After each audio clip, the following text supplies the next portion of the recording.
Hi everyone. মই প্ৰায়ভাগ এনেকৈ থাকোঁতে আপোনালোকে বেয়া নাপাব।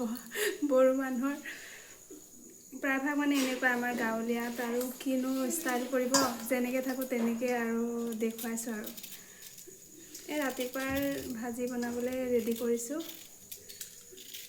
আজি একো নাই, এয়া ভাত কেৰেলা আৰু আলু।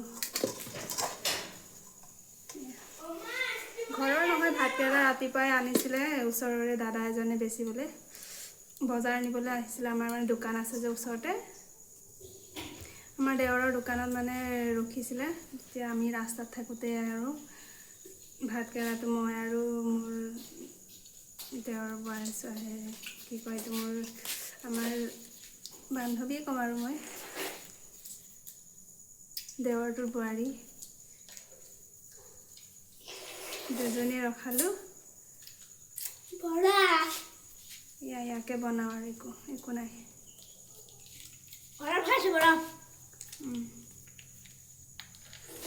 ৰাতিপুৱা বৰফ খাইছা যে, যোৱা যোৱা যোৱা। এক্টিং খাবলৈ দে শান্তি কয়।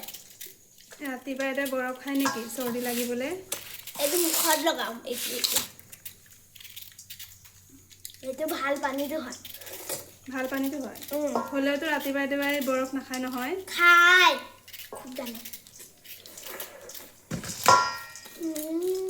ললিপপ